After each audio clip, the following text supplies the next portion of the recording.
Did you miss me?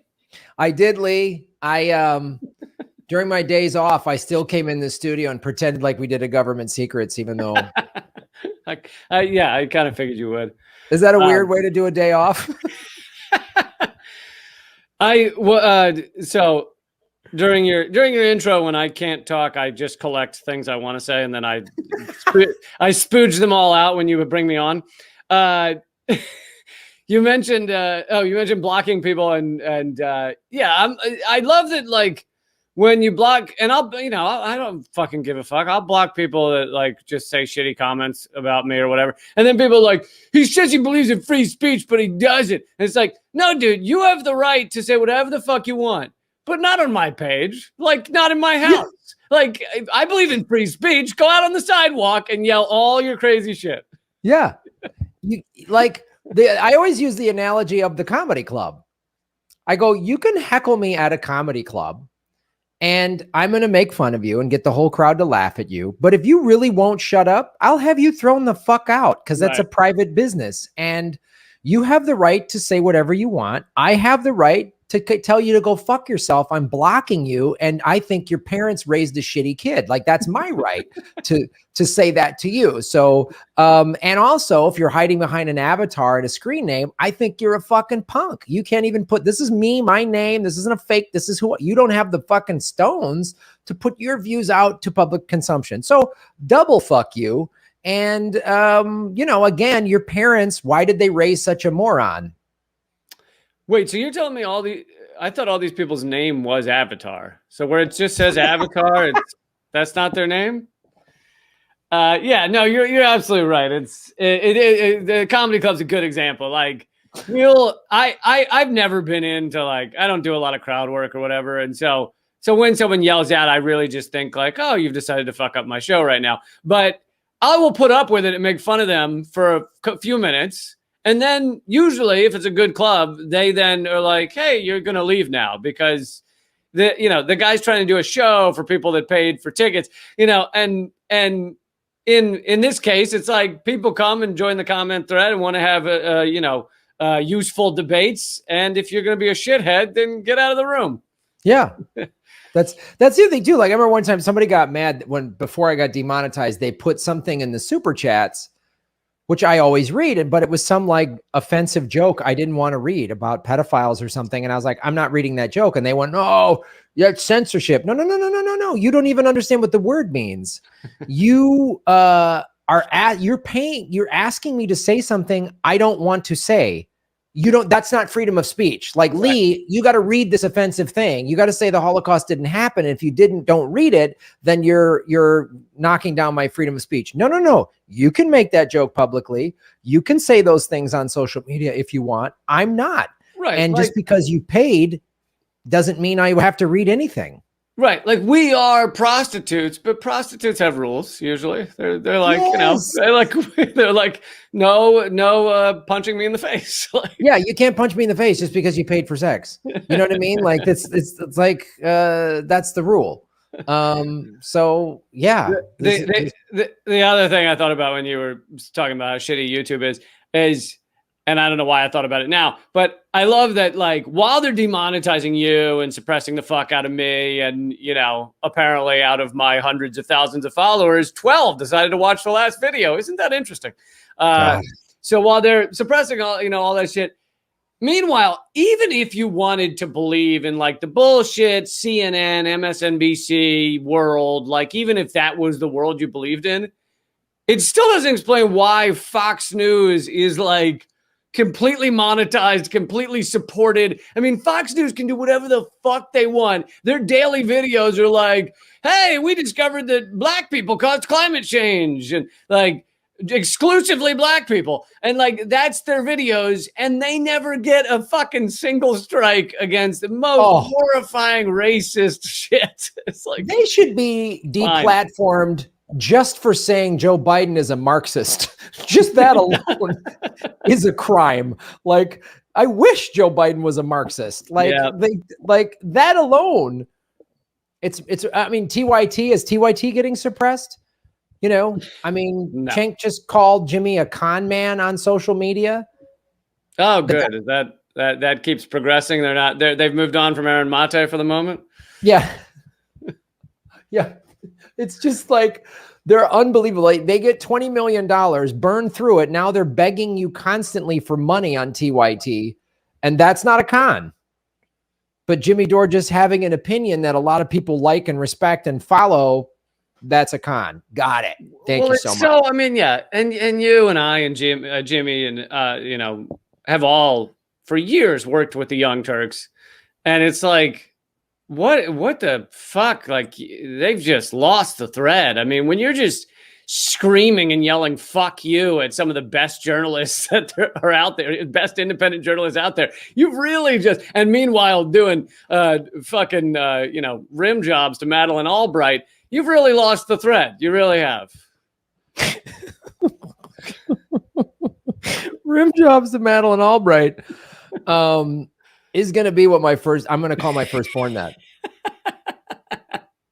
I mean, I don't have any kids coming, or I don't even have a girlfriend, but if I did, that's what my firstborn child would be called, is rim jobs for Madeleine Albright. I like it. I mean, it's a long signature, but it's worth it. You know, it's worth it. Well, the kid's going to stand out in class. That's for sure. The other thing too, like, you want to call Jimmy or you or me, you know, whatever, just dumb comedians that don't know what we're talking about. Fine. But Aaron Mate, like, really, he's a bad journalist. Like, I mean, you gotta be like, I just like you can't say that with a straight face and no.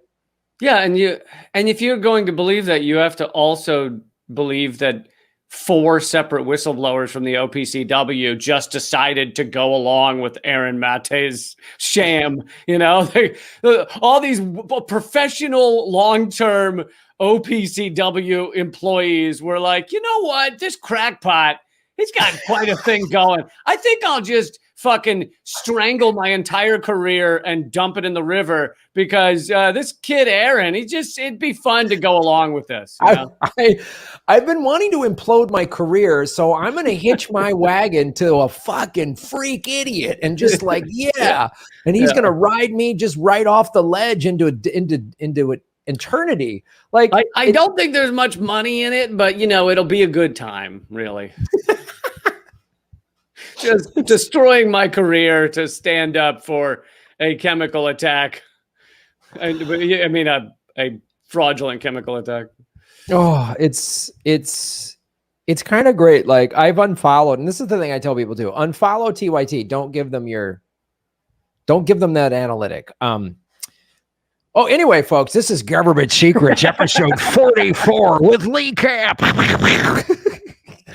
Every once in a while, we get off on our fucking weird tangents of people we're pissed at. And forget we're doing a podcast. Like, this could literally just be a phone call between you and I. The first half is our phone call. The second half, we start covering issues. That's pretty much what it is. That's the first half is just like our weekly, like, how you been? Yeah. Can you believe what these idiots have done? Is basically what. And I suppose if I were going to be professional, I might ask people to let us know if they want us to include that in the podcast. Because I think most weeks we're leaving it in, and I don't know. Maybe people enjoy our phone calls. Maybe they don't. You know what I think? This podcast is free, so you're going to have to fucking suck on that phone call, the first part of it. You know what I'm saying? Like, this is like Mark Maron's first 12 minutes. Nobody wants to listen to it. It just happens. It just happens, folks. You have to listen to it to get to the good stuff. So, you know, you want a free show? This is what you get. You want a paywall? Maybe we'll edit it. So there you go. It's like a creme brulee. Nobody eats the shell. They just want to hear it crack. So they just want to crack it with a little spoon. And so this is the candy shell on the good stuff. Government Secrets, the creme brulee of podcasts. Or it's a Cadbury egg where it's got that fucking atrocious chocolate on the outside that nobody wants to eat. And then it's filled with fucking yummy goodness that nobody knows what it's made out of. They should just make like Capri Sun-sized bags of the middle of a Cadbury egg. With just a very large straw. You just That you can just, and it's just called Cadbury Diabetes, and you just suck on that all day, and then the chocolate. It just says across the bag, "Suck on this." And then there's separately empty Cadbury chocolate eggs that are used literally to throw at cars.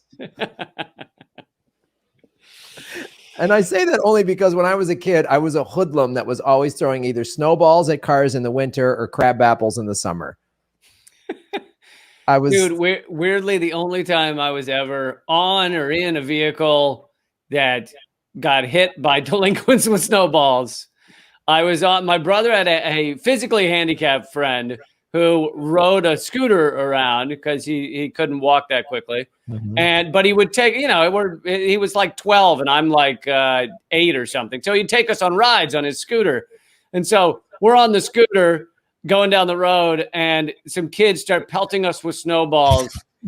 The thing I'm sitting on the back. Jesus. The thing, we thought we're like, oh, haha, they're hitting us with snowballs. The thing instantly catches fire. And like the whole vehicle, he goes, I'm 8 years old. I've never heard curse words before. He goes, get the fuck off. And I get off the thing and it just melts into a pile of plastic.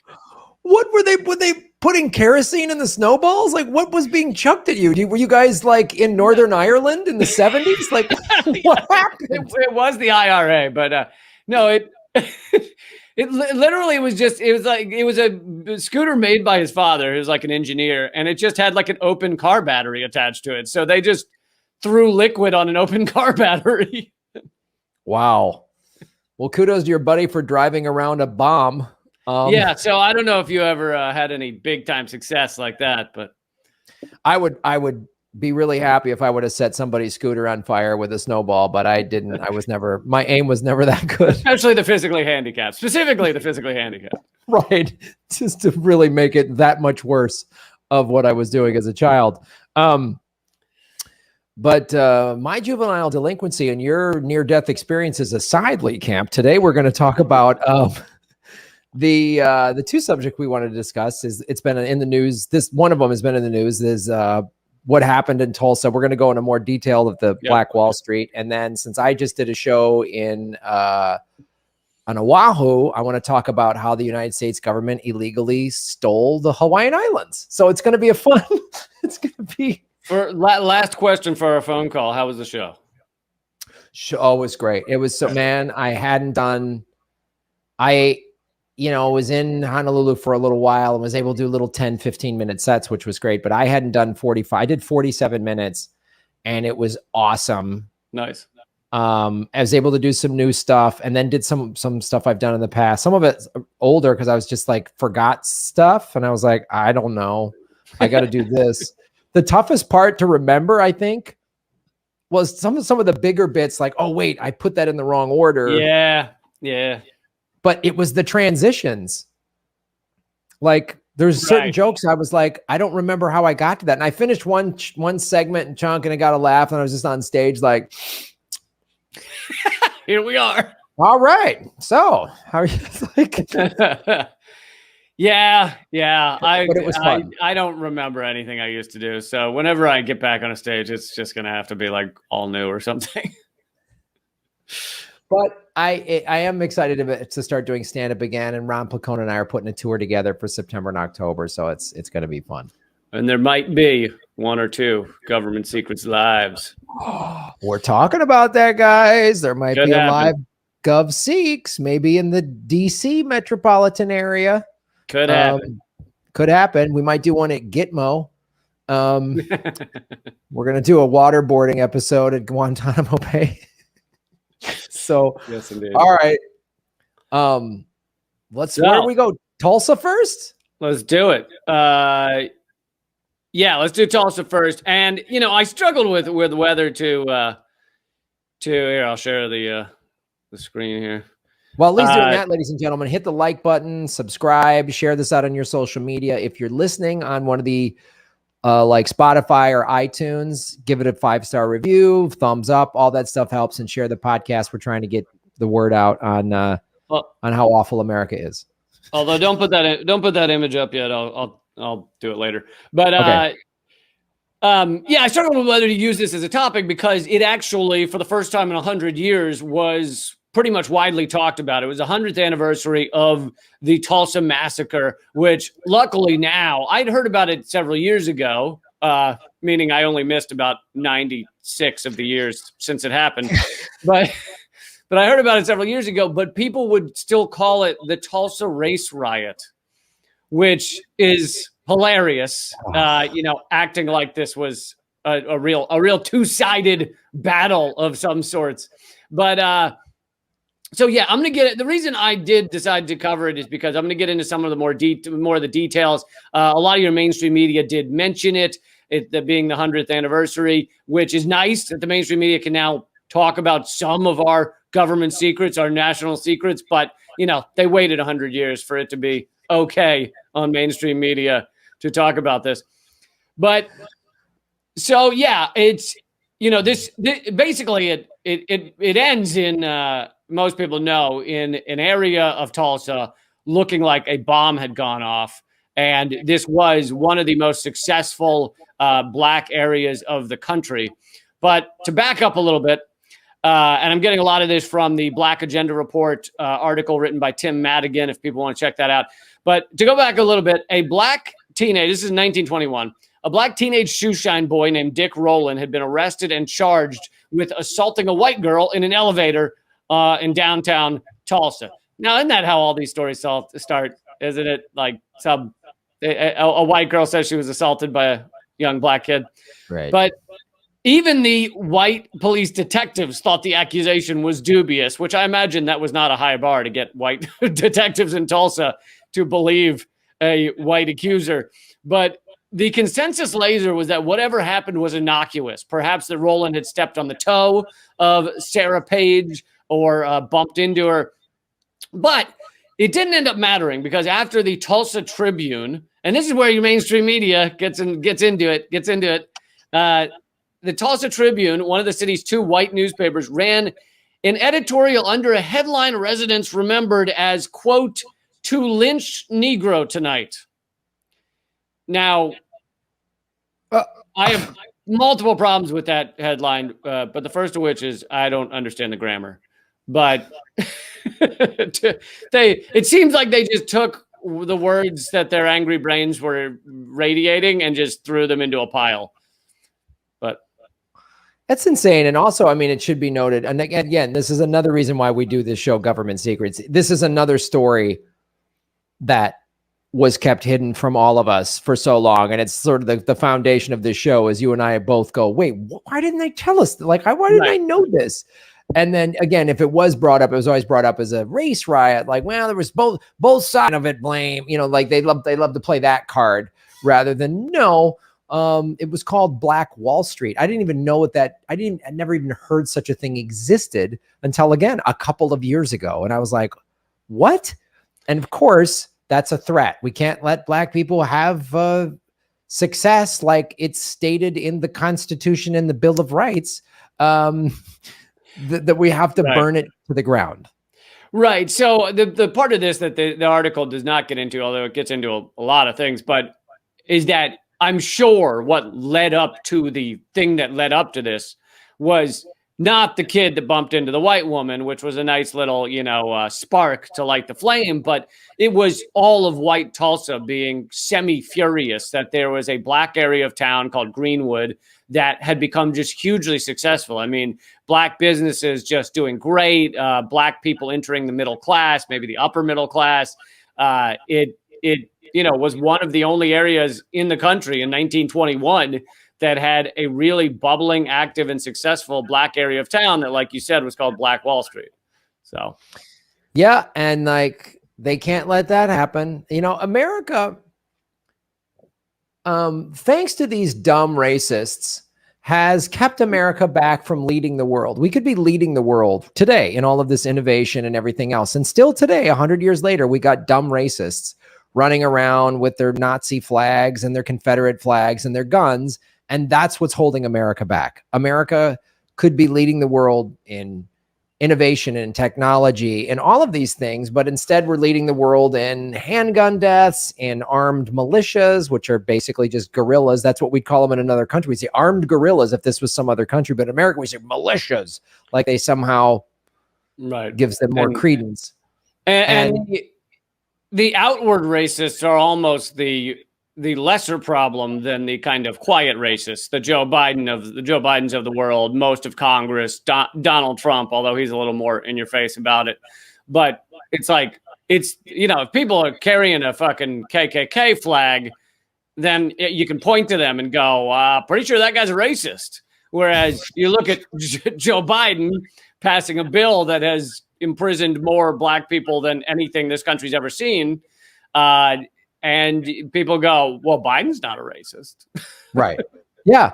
No, that you're right. That is that subtle, it's the thing like Malcolm X, that famous quote of like the neoliberal is like the fox, with the smile who thinks he's your friend. He's like, actual lefties,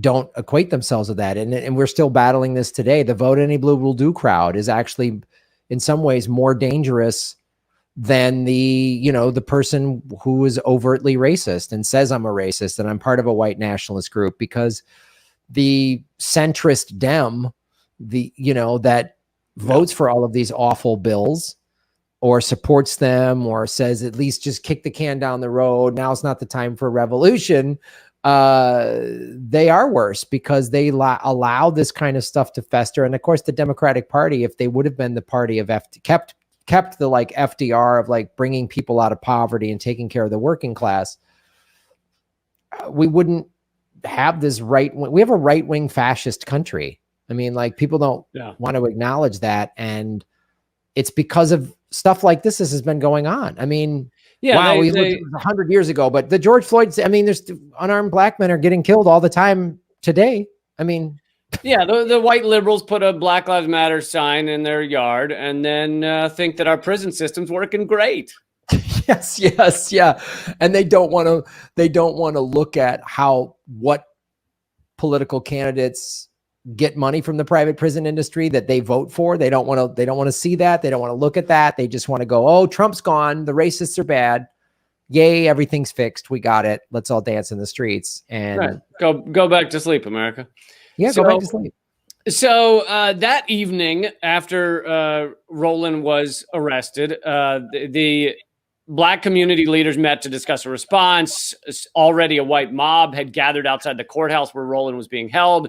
Some African-American leaders called for patience, but others didn't want to hear it.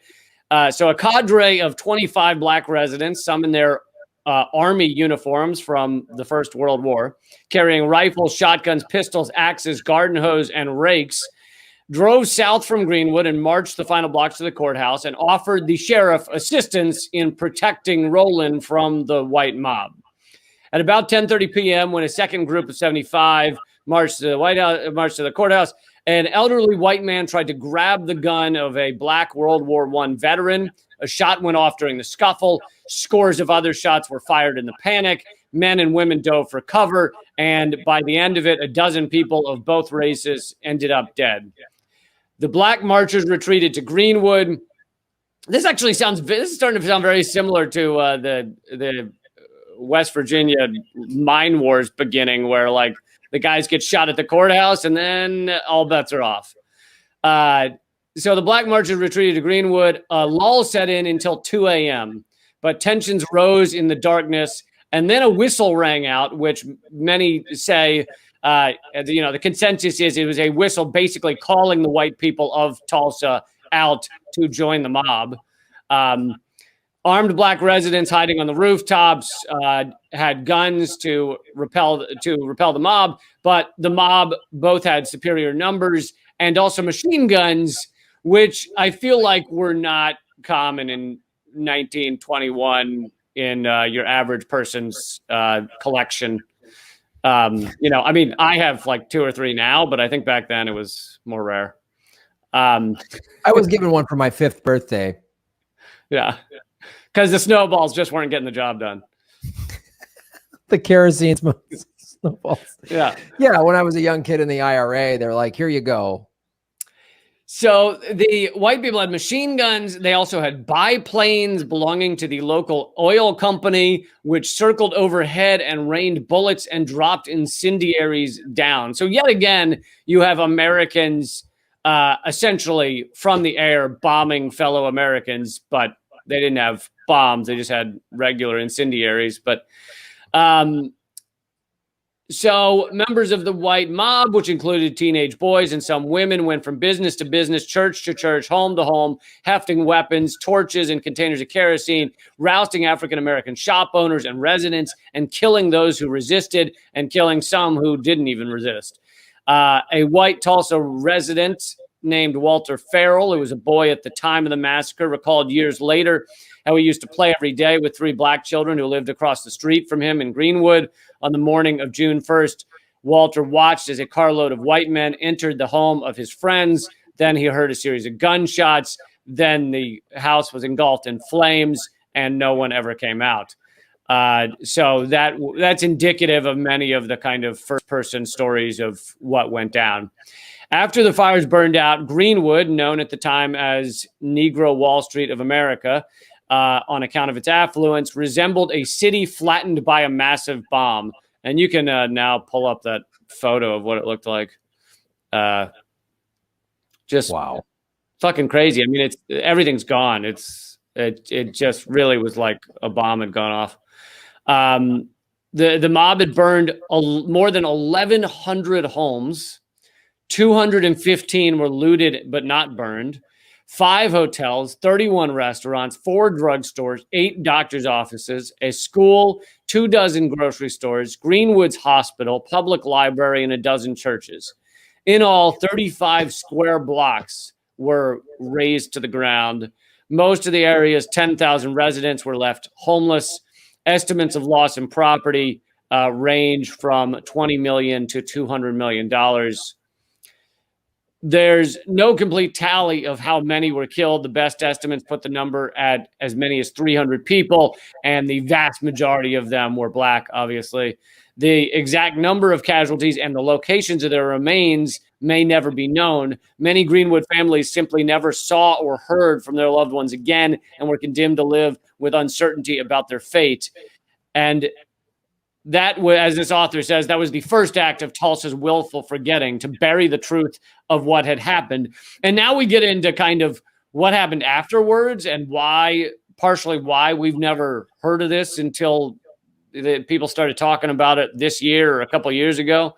At first, Tulsa's white leaders were contrite. They said, quote, Tulsa can only redeem herself from the countrywide shame and humiliation into which she is today plunged by complete restitution and rehabilitation of the destroyed Black Belt. Former Mayor Loyal, first name Loyal, Martin, said days after the massacre. Loyal to what?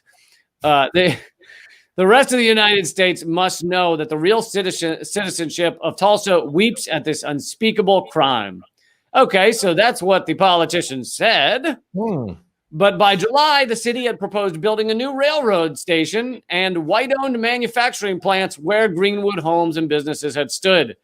The Tulsa City Commission passed this next part I love, because this is the brilliance of pretending like you're doing one thing and really working on doing something else.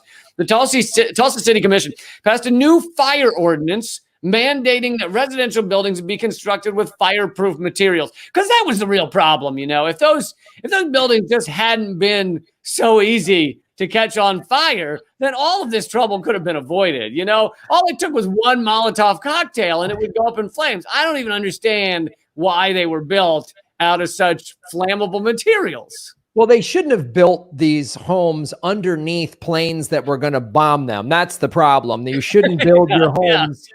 It's just like, Iran and Syria shouldn't have put their countries above American oil. They then put in a stipulation that if you're going to build in that area, you need to have a trampoline on your roof. So when the incendiary comes down, it would bounce off. I don't know why no one thought of that before, because it's really, the builders need to get their shit together. mandatory trampoline and bouncy houses on the roof. Yeah, that would do it. I mean, that would absolutely do it. You know what I mean? Or one of those like inflatable dragons they have outside of used car places that can kind of swat the bombs away. Swat them away. That would do it. So, I mean, it really, when it gets down to it, it really is the fault of the Black-owned businesses for not having the bouncy castles there in the first place. Just folks, here's a pro tip. Don't build your business or home or neighborhood underneath planes driven by white supremacists that want to bomb you. Like, that's a thing you shouldn't do. That have access to oil company planes. Just access to oil company. Yeah. This doesn't sound like they use racism to then justify a land grab. No, that wouldn't happen in this country. Lee. Come on. That's Graham. I'm offended you would even say such a thing on this show. No. I don't. It's not like 20 years later they did that with the Japanese internment camps in California. They would never do. Or did it in 2005 in New Orleans. That's not. No. I don't actually know what you're speaking of, and I'm offended that you're speaking of these things I don't know of. Also, our sponsor today, General Dynamics. We'd like to thank General Dynamics for making sure that this show is possible. If you're looking for dynamics that are not specific, then try General Dynamics. Just any kind of dynamics, they're going to cover it. They're going to cover all the dynamics. All the dynamics. I should just point this out in the middle of the segment that this wasn't about a land grab, that just people shouldn't have built homes underneath planes that bomb them. That also, this segment is brought to you by laser guided freedom bombs. That just bring truth and freedom in America to your home in a laser guided fashion that makes America great. I'm sorry, Lee, you were saying something about some bombing and land grab The stuff. new ones tear through bouncy castles. Like, it doesn't even phase them.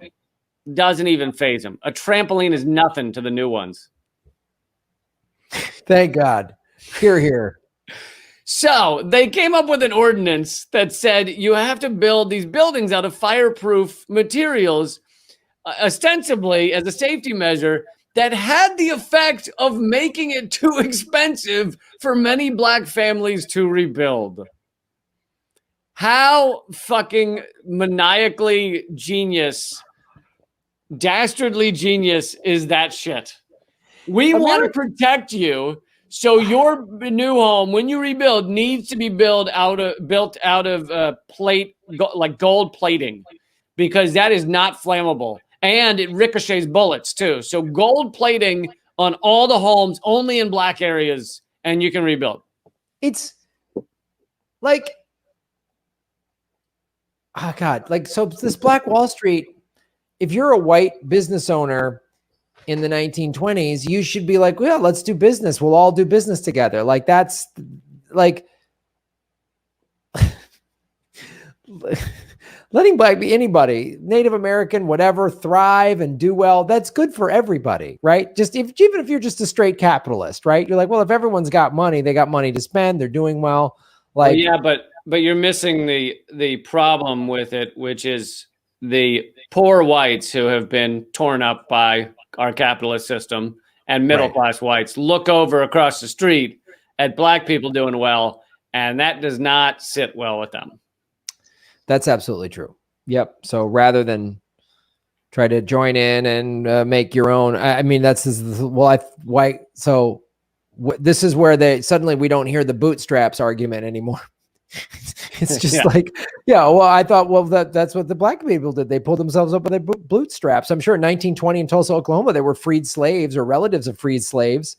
Descendants of free, who were like, we got out of slavery and now we're going to build our own thing the way the Constitution says we can. And many of them World War I veterans. World War I veterans served this country, again, fighting for a war that was initially called Wall Street's War, that then Woodrow Wilson. But one of the most genius things that Louis C.K. I think ever said in one of his routines, where he's talking about a soldier, and he's like, that young man is going to possibly give his life for his country, he thinks. And that's all that matters, is that he thinks that. That is, like, he thinks that, and so he's doing that for us, even though that's absolutely not what it is, but he thinks that. Yeah. And it's like, so in a way you empathize and like, yeah, the war ended up being fucking stupid and garbage and Wall Street's war, but the people, the young men that went to fight it thought they were doing this wonderful thing. They're always told that. Yeah. And then, yeah, Louis C.K. did say some funny things despite being a piece of shit. I am unfamiliar. Can you please go through?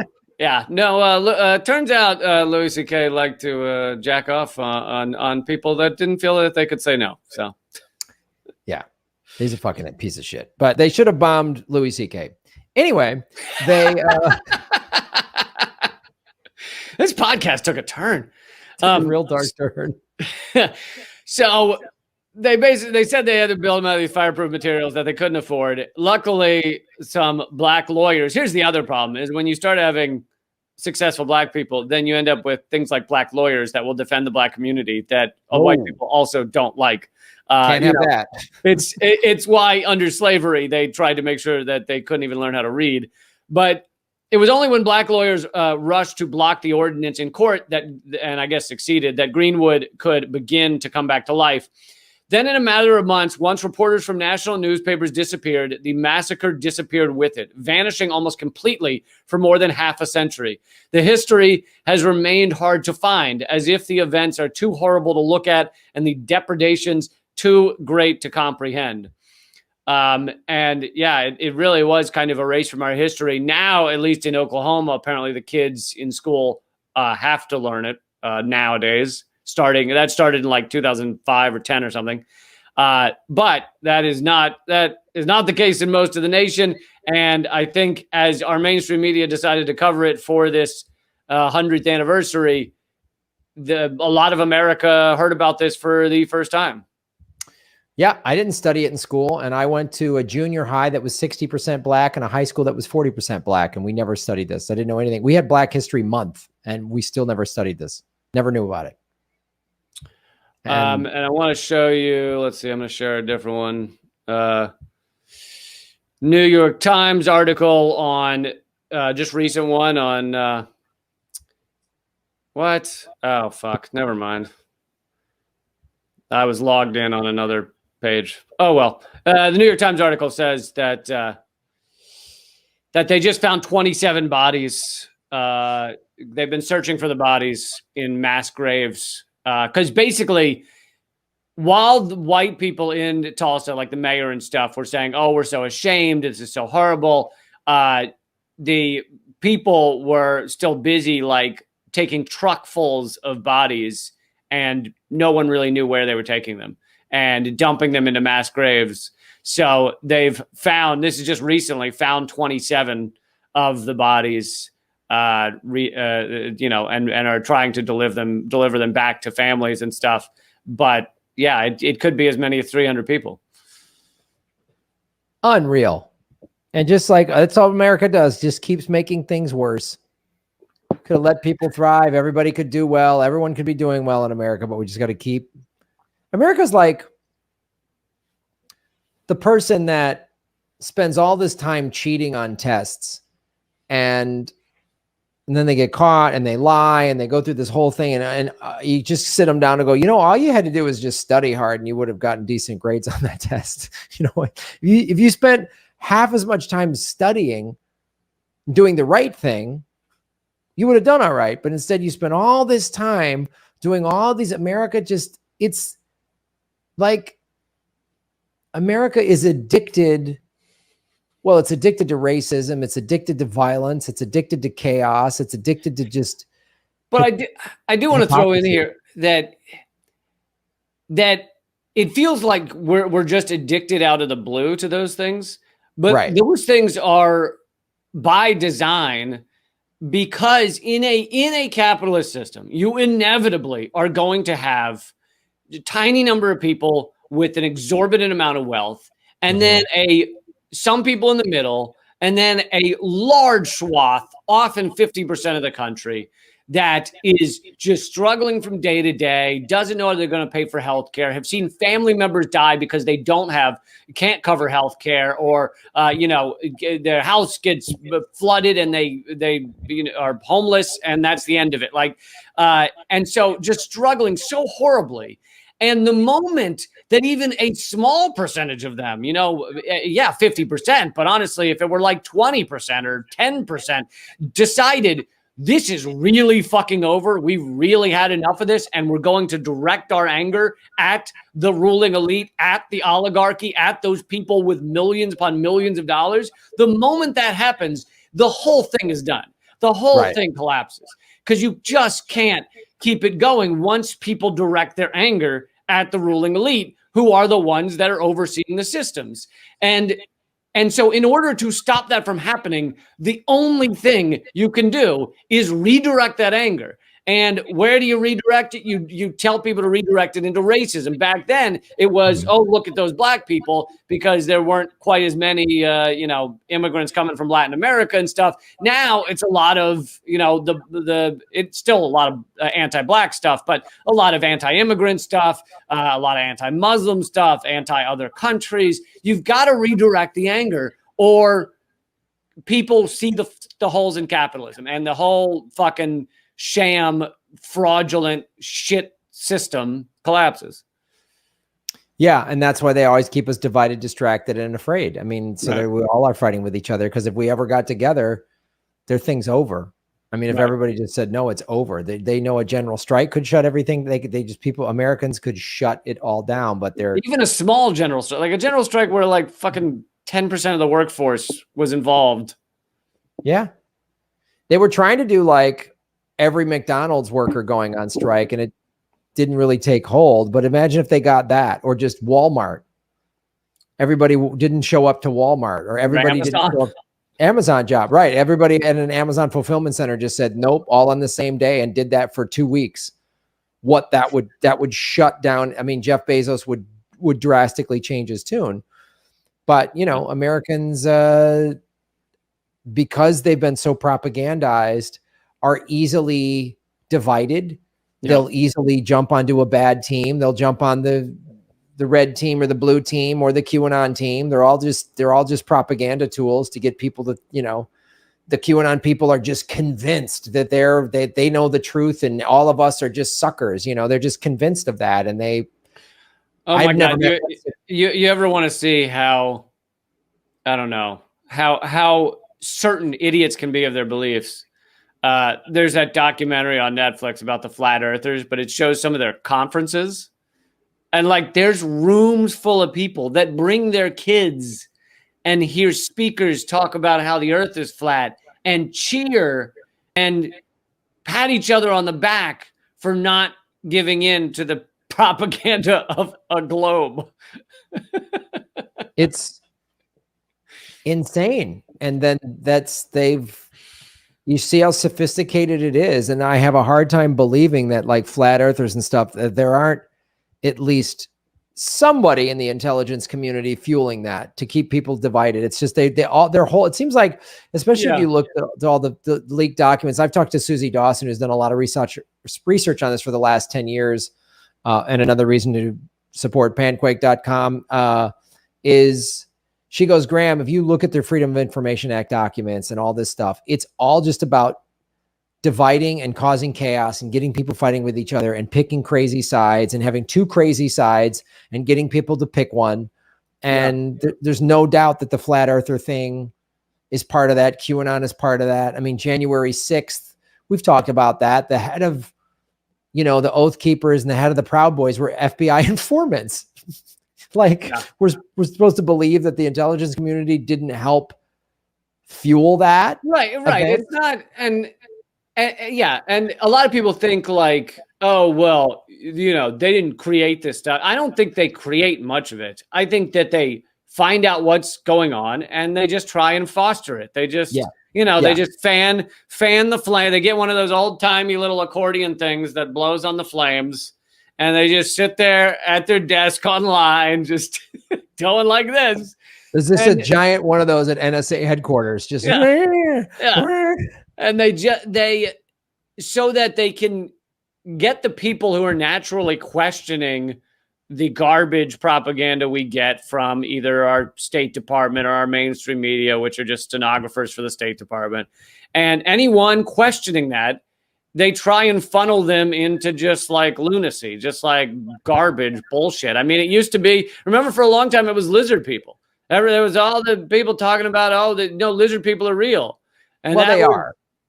Oh, sorry, Graham. Sorry. I didn't mean to step on your toes there. You got to come to our conference, buddy. I mean, you really got to get you there. We got to get you on board. Man, we were agreeing all the way, and then I stepped into lizard people. I'm sorry, man. That was dumb of me. That was. What happened to that Government Secrets podcast? Oh, Elwood was a lizard person, and he went nuts. So that's it just stopped. That's what happened. That's where they broke off. But no, it was lizard, and now lizard people are gone. Apparently, that's not a thing anymore. Then it was Illuminati for a long time. Now you don't hear anybody talk about that for a long time. And by the way, the Bilderberg group is a bunch of assholes. They are a bunch of horrible human beings. But for a while, Bilderberg group was it. Like that was everything. They get together there. They wear robes. They jack off into a skull that has baby blood in it, and like that was the thing. And now you don't even hear people mention the Bilderberg group. It's not even. What happened to that? Well, I think there's, as we're starting to open up, there's just a lot of bars and restaurants and nightclubs that are going to allow you to wear a robe and jack off into a skull. So I think it's like kind of more mainstream now. Oh, okay. Yeah. I think everyone's kind of getting into that. There's like I only do that once a year when I'm being hazed on my birthday. That is it. I'm everything in moderation, including jacking off into a skull filled with baby blood. Everything in moderation. Yeah, you don't want to do it every day. That's weird. But just like I do it every lunar cycle. That's when I do it. You know when it's too much, when you find yourself doing it alone. That's when it's too much. It's like it should be, and that was the thing. The pandemic, you felt everyone was isolated, so you had to do it alone. And then things are opening up, so we could. Oh, you weren't on the Zoom calls with us? No, I never got invited to those things. I'm sorry, man. I wasn't on that text chain or something.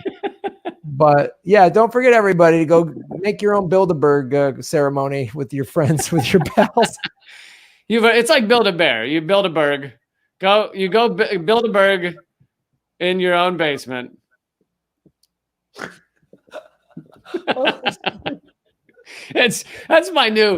I'm quitting everything and I'm just selling Bilderberg. It's BUILD -berg, and you Bilderberg. And now there's the Bilderberg app, which is great because you can just like connect to other Bilderberg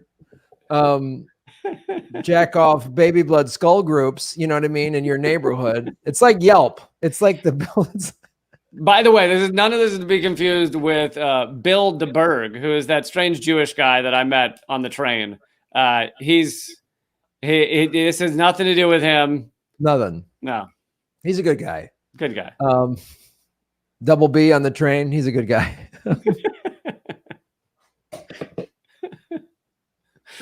All right. Should we go to our next topic? No, let's sit on this for a while. Yeah, go ahead.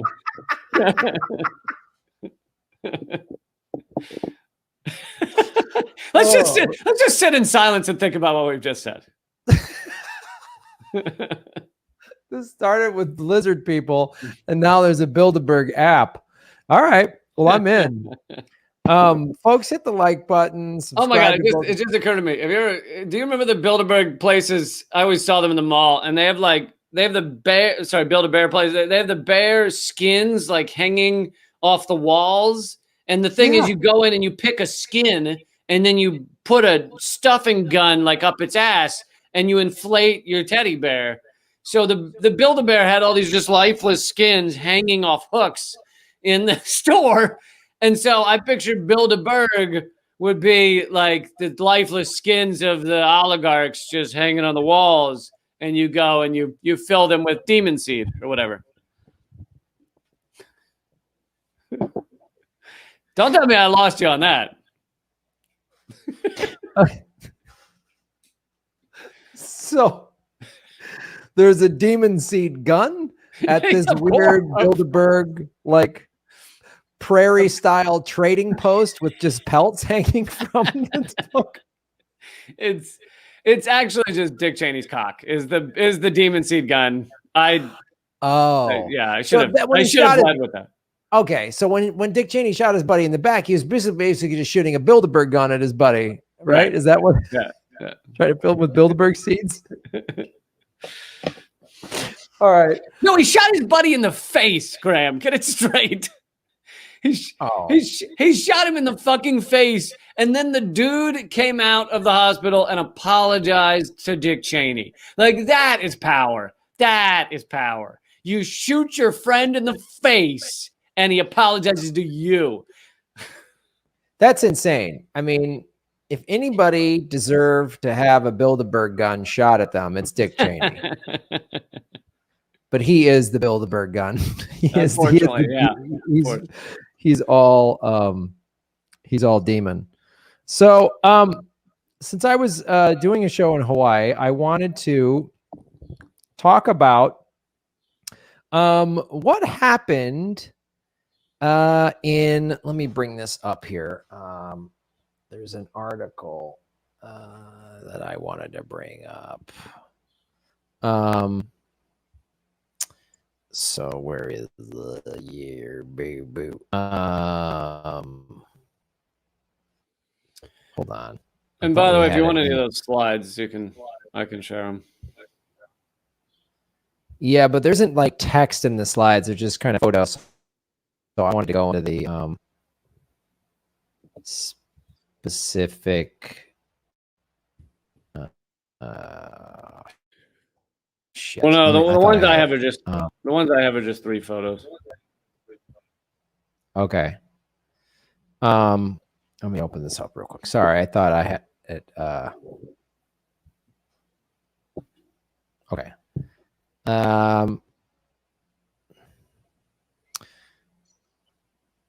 Okay. This is what I wanted to read. Here we go. Sorry, I had the wrong thing opened up.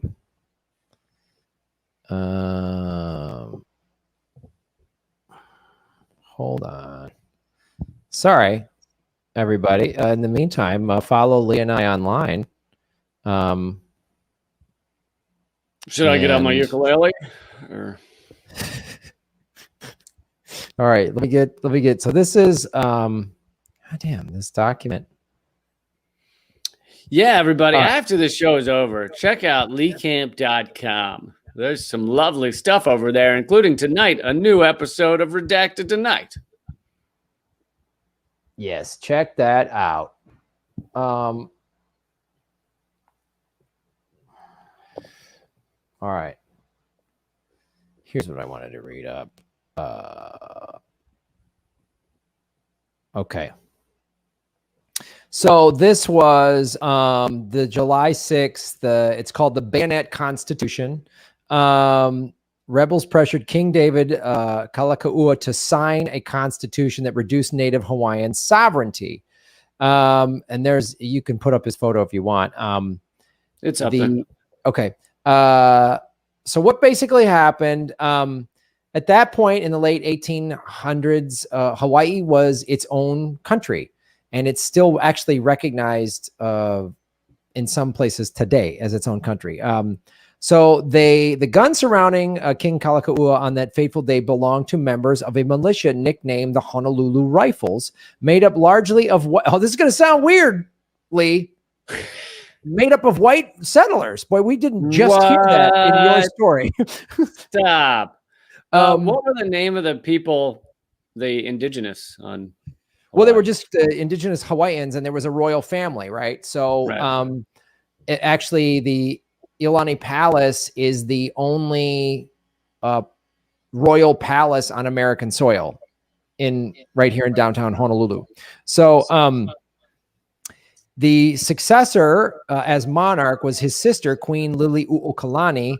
Later speculated Kalakaua would have been killed had he not signed the new constitution. They basically they just did it like mob style, like Vito Corleone, and just put a horse's head in his bed and said, yeah, you're going to want to sign this thing over. Offer he couldn't refuse. Definitely an offer he couldn't refuse.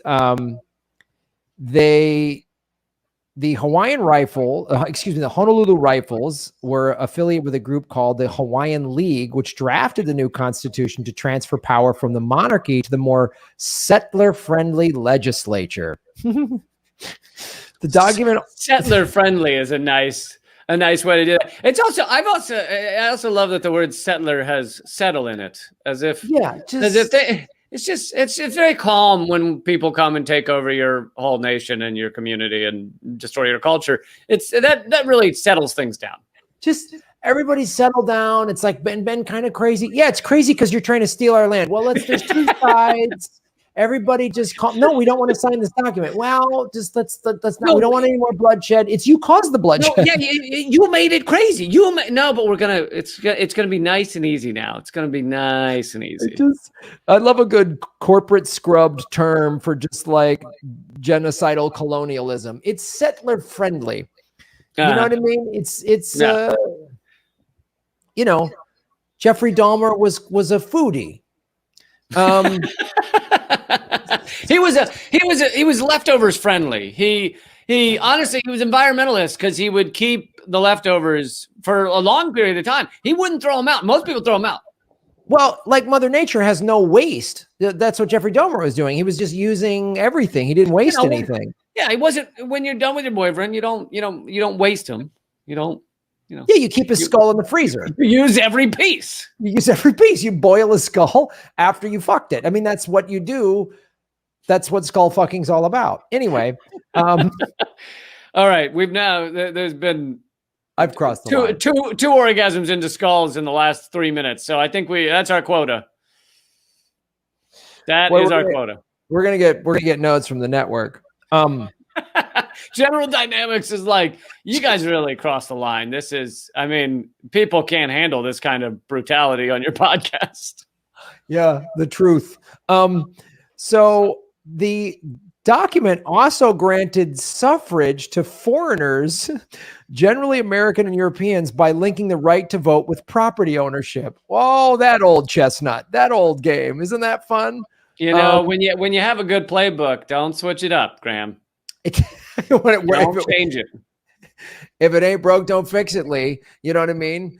So we're going to take the land, give it to rich white American and European colonialists, and then put a constitution saying, well, they have more rights.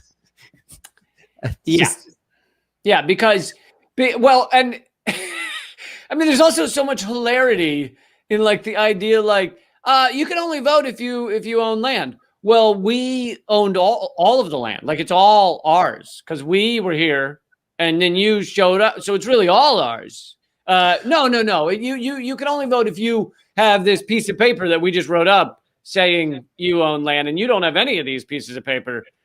So you can't vote. Yeah, but the whole island was it was all ours.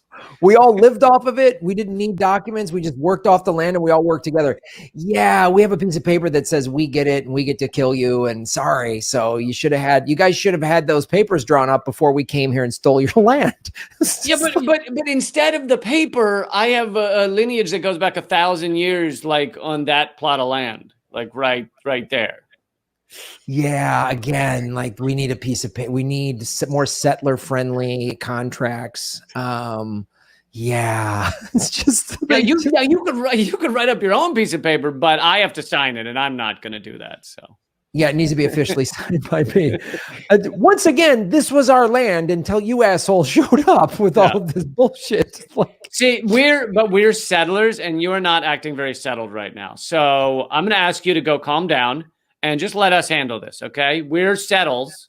We're very settler. We settle things, and so you just go to let off some steam, go surfing or something, eat a pineapple. We're gonna handle this. Yeah, well, there's a whole history about pineapple, how the pineapple industry was actually used after they took the land. This is a whole separate thing, but after and I don't know all the specifics of this, but after all the land was taken after this Bayonet Constitution, then they slowly started to put the pineapple plantations out here, which was just making the Hawaiians indentured servants, almost like slave labor. So like the pineapple legacy has a pretty bad, bad. And I only learned this recently, and I don't know what years, but for a long period of time, a pineapple was so phenomenally rare that like it was like worth its weight in gold. I mean, it was the royal emblem. This is why you see pineapples on like a lot of old royal British emblems. And like even now, if you go to like Boston area and you see the old homes that haven't been changed since the 1700s and stuff, they have pineapples carved into the woodwork, because it's not that they were like it's not like those were pineapple heiresses or something that lived there. It was that just the pineapple was such a symbol of wealth that everybody just started carving it into all their woodwork and stuff just to look wealthy. Yeah. So they knew they could make a lot of money from it. Also, part of this too was, and this article gets into it, but it was a land grab, again, another land grab, this Bayonet Constitution, to then put sugarcane fields and start exporting sugar, because the climate was good for sugar and pineapple here. So they came in and stole the land. And then, so if you're a Hawaiian, you had your land taken from you, and then you had the privilege of working in slave labor conditions in the sugarcane fields or the pineapple fields. So so the white people were like, don't worry, we're not going to take your land. You'll get to be here working on it. Yeah. And now Kalakaua Avenue is like the main drag in Waikiki. So that's like, hey, we'll just name a street. We're going to take your land and say we're going to kill you unless you sign this, and we're going to name a street after. That's what you get, a street. We get everything else. Right. Yeah. No, that's a long time. Some sort of I don't know. Some sort of game that it's mostly white people play is like, we destroy an area or steal it or kill all the indigenous, and then we name a bunch of things after them. So, we'll keep calling it Manhattan and Dakota and everything, but we're all of you just go away. This is just, and it's still happening today, of like, even in sports, like last summer after, the George Floyd protests and then the Jacob Blake protests, and the sports leagues were like, we're going on strike. We're not playing right now. And the league owners were like, well, can we just put Black Lives Matter on your jerseys and on the stadiums and stuff? And then you guys just go back to making money for us. Yeah. And nothing fundamentally changes. Can we just do that? It's the same thing. Here, Obama's calling. Here, it's for you. It's Obama. Obama says go back to work. So yeah. Obama says stand for nothing, like his 2-term presidency. Stand for nothing. Anyway, though, back to the leader of the Hawaiian League, Lauren A. Thurston, was the grandson of one of the first American missionaries to travel to Hawaii. Oh, so this, of course, the Christian missionaries were part of ruining people's culture and taking their land. So great. Many other members of the group operated or worked for Hawaii's giant lucrative sugar plantations. Again, so it was about land and money, and who gives a shit about indigenous people's culture. That's why they call it missionary position, because they fucked a lot of people. But they did have God on their side. Apparently, God was just a greedy land baron who just wanted to scoop up as much as possible. God has a long time, known desire to make as much money as possible from pineapples. It's like a hobby of his or hers. That's what God loves. He's like, hey, go find indigenous people's land and overthrow it, and then give me a taste. He's just like a mob boss. Like, kick an envelope upstairs, if you know what I'm talking about, and we'll just keep everything going. Send some sacks of money up to me, even though I don't know what I'm going to use it for up here, because there's no one else, and even if there were, they wouldn't want dollars. But just keep sending it up. Yeah, and tell Liz Warren to say that Bitcoin's a bad investment, because Bitcoin might overthrow my money stake. Anyway, dude, I don't want to get off on a tangent, but it's so clearly like a concerted effort now for all of these like mainstream media to like come out of the woodwork and be like, here's why Bitcoin's awful. Criminals are using it. Yeah, criminals are still more often using dollars. So the arguments are like, every time there's like a big drug bust on TV, right? There's like the drugs, the guns, and then just bags of dollar bills stacked up. You know what? You've never seen bags of Bitcoins next to those drugs. And then Liz Warren is, and it's here's another thing that was so crazy. And I did regular videos on this on my show, Political Vigilante, but like, El Salvador announced they are using Bitcoin as legal tender in a supermajority. They voted for this 2 days ago. And no one in the corporate media covered it. Only alternative news sources, only the like crypto channels covered it. And then within 24 hours of that announcement, which is groundbreaking, which is revolutionary, which is going to pull El Salvador and all these other Central and South American countries are going, well, we're going to do this now. Nigeria has already voted. Like this is the thing that everyone's like Max Kaiser and people like that are like, Bitcoin is coming. You can't stop it. And they know this. That wasn't covered. They didn't talk about that. You would think that would be front page news. Right. They don't cover it. Within 24 hours, Liz Warren is going, look, Bitcoin's a bad investment. I am paid by the banks to spew bullshit. And that's why I'm going to just say this nonsense. Like, well, the mainstream media has learned that for better or worse, Bitcoin's value is heavily influenced by right now, maybe not later, heavily influenced by the news stories about it. Right. And so if they cover this stuff, Bitcoin's going to rise. Yes. And so the hedge funds and Elon Musk and those people need time to buy up Bitcoin while the price is low before it eventually skyrockets when more countries adopt it, and it becomes the world's reserve currency. Anyway, back to Hawaii. King Kalakaua was the last Hawaiian monarch to wield independent political power. The monarchy was completely overthrown in 1893. So after this Bayonet constitution, they've just became more of like almost like figureheads. And then they put in Princess Kaiulani, and she was the niece of, I think, King Kalakaua. And they basically, their plan after this Bayonet constitution was to just kind of slowly eke away the monarchy and just have it be a profit thing. And then later a military stronghold for the U.S. empire. They were completely overthrown in 1893, and the United States annexed the kingdom in 1898. Annexed it. So they got this guy to sign a fake constitution in 1887, got rid of the monarchy in 1893, and then by 1898 they just said, "Oh, it's ours now." Well, and this is again the same strategy.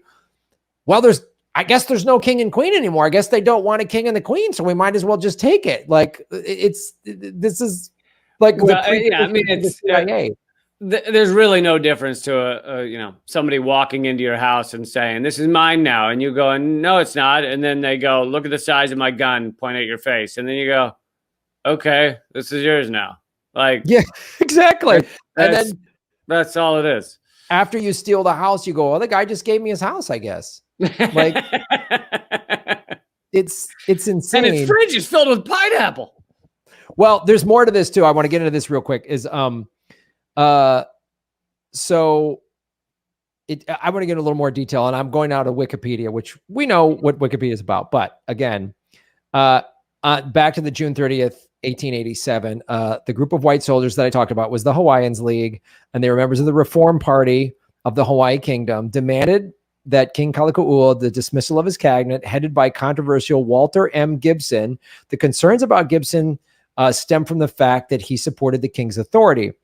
The meeting was called to order. Now, remember how I was talking about kind of the evil of what they did with the land and doing sugar and pineapple? Here's a name that might sound familiar.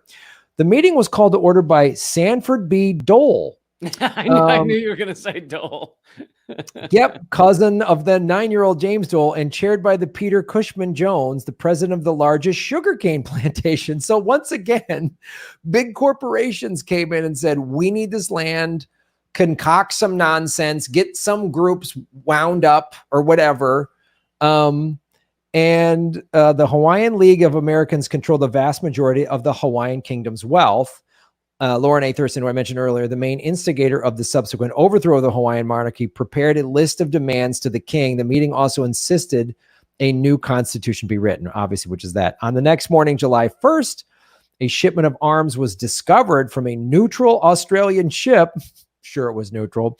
Later found to be smooth-bore hunting guns to scare birds from farmers' fields. The Honolulu Rifles took control and arrested and almost hanged Gibson.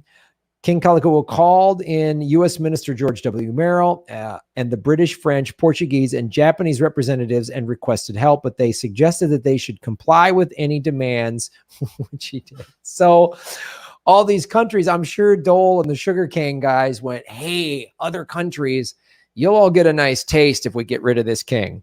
Right. So within over less than a week, the Constitution was drafted by a group of lawyers, including Thurston, Dole. Oh, really?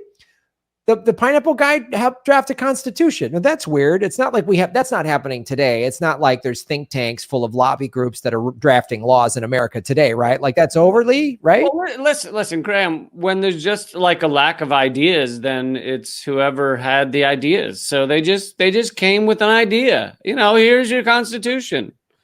I don't understand your hatred towards idea men. That's my problem. That's what it is. I hate idea guys. They threaten me. I just hate the big idea guys. You know what you don't like about think tanks? The thinking, Graham. Oh, too much things. You should do some thinking. Too much thinking in those tanks. So Thurston Dole, William Arns O'Kinney, William Owen Smith, George Norton Wilcox, and Edward Gifford Hickok all were also associated with the Hawaiian League we talked about earlier, which had explicitly wanted the end of the kingdom and its annexation by the United States since its inception. So the long game was to get the monarchy out of there, grab the land, and have the U.S. steal it. So Hawaii is stolen land, like all of America. He signed the document July 6th. But it's really troublesome because it's more recently stolen. This is America's long history of stealing. Right. It stripped the king of most of his personal authority, empowering the legislature and cabinet of the government. This sounds like Star Wars when they're like, the emperor has dissolved the Senate and now Lord Vader's in charge or whatever. It has since become widely known as the Bayonet Constitution. I love the idea that up until that point, they were like, well, there's this guy, Lord Vader. I'm sure the Senate will keep him in check. Let the Senate. Lord Vader seems pretty. Yeah. What's his first name? Darth? Oh, I think the Senate. Listen, the Senate's going to have something to say about this. Yeah, I mean, I don't know he's just a guy dressed in an all black cape, helmet. Very goth. Has some sort of breathing apnea issues. I mean, he's got some sort of sorcerer trick where he can choke people just by pointing his fingers at whatever. But I mean, like, I don't think that's going to be a problem for the Senate. I mean, the Senate. No. The Senate will keep this in check. That's not a problem. This will work. It was called the Bayonet Constitution because the threat of force used to gain King Kalakaua's cooperation, while Thurston and Dole denied the use of coercion and threats. They denied, of course. Queen Liliuokalani asserted that Kalakaua was threatened. He signed the Constitution under absolute compulsion, which is a direct quote from her. The new Constitution was never ratified in the Hawaiian Kingdom's legislature. So the whole thing was nonsense. The whole thing was just a scam to grab the land. So wait, they still, even though it was never ratified, they just acted like it was ratified? Yeah, they're like, well, the king signed this new constitution. It's never been ratified. I know. Well, now the monarchy's collapsed. Oh, who needs it anyway? Like, it literally, it was just all, like the Constitution was a MacGuffin, basically, to just distract everybody. That's a Hitchcock reference. Yeah. So that's immediately after the adoption of the Bayonet Constitution, the native Hawaiian population of the Hawaiian Kingdom sought to restore the king's power and authority. A committee of Hawaiians met with Kalakaua to discuss dismantling the Constitution because the king signed it under duress. According to Thurston, again, this is the liar, King Kalakaua even defended the Constitution to protesting natives. That sounds like a lie. Queen Liliuokalani affirmed that he was threatened with violence should he attempt to undo the new constitution. She also listed several petitions from natives that pleaded for a new constitution. Out of 9,500 registered voters, 6,500 signed the petitions. Since the majority of the population supported a new constitution, Queen Liliuokalani proposed one in January 1893. In response, the Hawaiian League overthrew her monarchy and took control over the country. So Wow. That's what happened. And then If you want to pull up the images, just share. Yeah. So there's King Kalakaua. Yes. And then the next one is there's really the evil looking white guy. He was the guy that concocted this thing. Weird. Really? Just because he has a stare like he's just eating someone's liver, that's not concerning? That should let everybody know he's on the up and up. Also, that necktie looks like it's a double Windsor, which anybody who does that is a real problem. And the collar coming up and the weird facial hair, I just think that that's a killer right there. That's just a psycho colonialist. It's like a Stephen Miller look.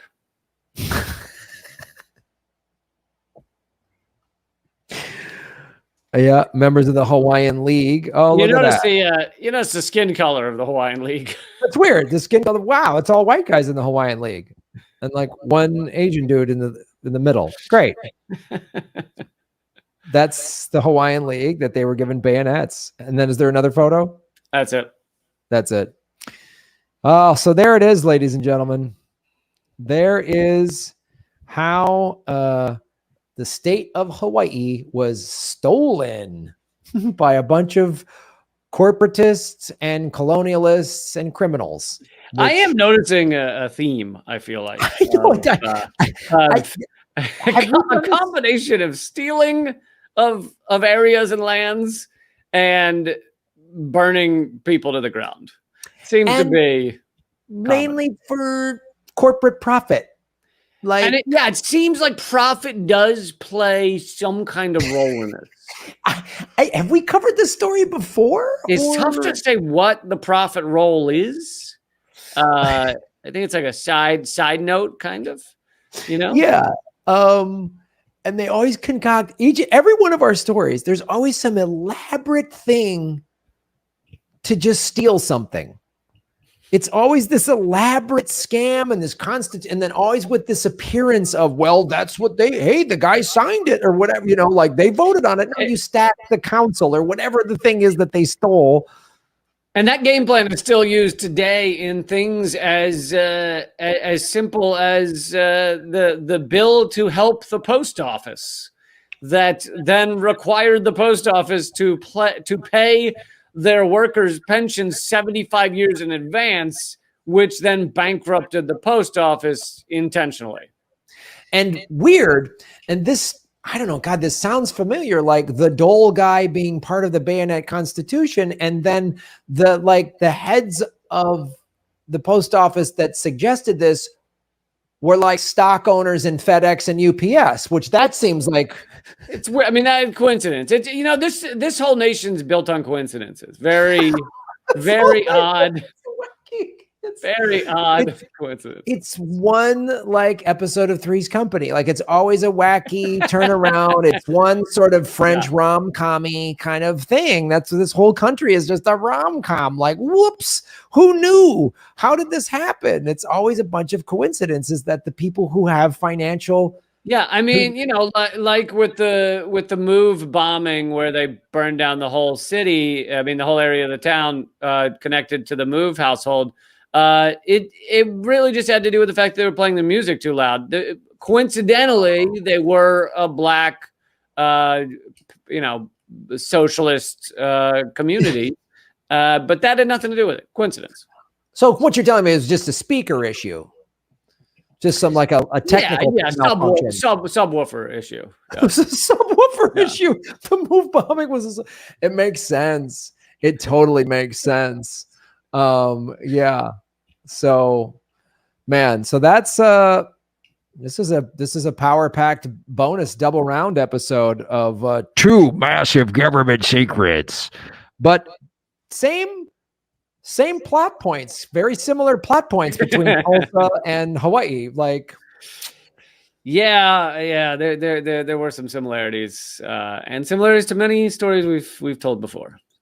There is a theme. The show has a theme. It's literally like every episode we could end with Smedley Butler's speech, Yes, yes, we could. Smedley, but I gotta one day talk his whatever great grandkid into coming on the show or something. We should have him on. We should have him on. Well, Lee Camp, I think that's episode episode 44 or was this 45? Did I misnumber it? I have no idea. I don't. You could have said 132. I would have been like, "Yep, yes, it is." I don't know where I am right now, so that sums up this whole show. I don't know. What do you? Yeah, I guess sure. Let's do it. That's in the 40s sounds correct to me. Government secrets somewhere in the 40s episode. Beep, beep. All right, Lee. Well, where can people watch and get into your Bilderberg group? Yeah. So, despite what the bottom of the screen says right now, although I appreciate all of Kate's efforts, Redacted Tonight is not a podcast, but I do have podcasts. Common Censor is one of them. Another is called Government Secrets. It's different than this show. It's much better than the show we do together. But it's the same name. Yeah. So awesome. Yeah, I'm trying to grab the listeners without them knowing it. So I. Fantastic. But then Redacted Tonight is a TV show. So, yes. But you can watch it is on our TV. You can also watch it at leecamp.com. And yeah, that's my shit. Right on, folks. You can watch The Political Vigilante. I stream about 3-4 days a week. We're both on Rockfin. Go to rockfin.com and support both Lee and myself. It's blockchain, it's cryptocurrency. And Liz Warren said it's a bad investment. So it's a reason for you to join it all the more. I just tore apart a CNN segment on, it was about hackers and the ransomware attacks or whatever, but they had like 30 seconds where she goes, and cryptocurrency is being used for all this crime. And then they titled the video "Cryptocurrency Allowing Ransomware Attacks" or something like that. Oh man, because the US dollar has no blood or drugs on it at all. None at all. And it's, the problem with cryptocurrency is it's anonymous. We should be able to track and know everybody's name and birth weight in order for them to use it. Unlike the dollar, which is not anonymous. Every time you use a dollar, you write across it your name and phone number. Yeah, every dollar bill has who owned it before you written on it. And then she's like, it's bad for the environment. Yes, because the U.S. military is so great for the environment. Not bad for the environment. Also not bad for the environment of those that we bomb. Because, their environment tends to disappear as they die. So yeah, there is that. And she loves our military. She loves General Mattis. Big vote, yay for General Mad Dog Mattis, war criminal who bombed a wedding party and said he would do it again. Yeah. So that's less war and not financial advice. But yeah, check out what I'm doing. And then, of course, go to grahamelwood.com. I'm starting to have more live shows. Ron and Placone and I are going to start announcing tour dates probably in the next couple of weeks for September and October. There will be some live government secrets in there. We will let you all know about that. So like, share, subscribe, do all that stuff, and support what Lee and I are doing. We should do a government secret segment on Elizabeth Warren's cookbook from the 70s or 60s or whatever called Pow Wow Chow. Oh, God. It's the most phenomenally racist thing I've ever seen. It's unreal, where she basically lied to get into a law school or something about her ethnicity. But she titled the book Pow Wow Chow. Pow Wow Chow. Yeah. That's a book she wrote back when she was a member of the Republican Party. So that's who Liz Warren is, the big progressive hero of the Democrats. And she claims that apparently in the book, she claims her mistake was agreeing to take the DNA test, as if the mistake was not pretending to be Native American for your entire career. Oh, yeah. It was just taking the test. That was the one thing that was a mistake. I shouldn't have done the thing that brought forward the truth. That's what I should not have done. Shouldn't have revealed the truth. All right, buddy. Well, we'll see you next week. Yeah. Thanks, man. All right, man. Take care. Later. Thanks for watching, everybody. Please hit the like button, the subscribe button. Go to patreon.com/Graham Elwood and rockfin.com/Graham Elwood, where you can support the show. Also, I have a Bitcoin wallet, a Bitcoin Cash wallet, and an Ethereum wallet in the show notes. We're taking cryptocurrency. I have a Coinbase affiliation link. We're going to be getting on some other exchanges. So that's how you support the show. Make sure you hit the subscribe button. YouTube is unsubscribing us at an alarming rate. I have a PayPal button at grahamelwood.com. I even have a Venmo at Graham-Elwood. There's a lot of ways to support our show. We are getting crushed by YouTube. We've dipped under 73,000 subscribers because of YouTube. Thanks for supporting what we do.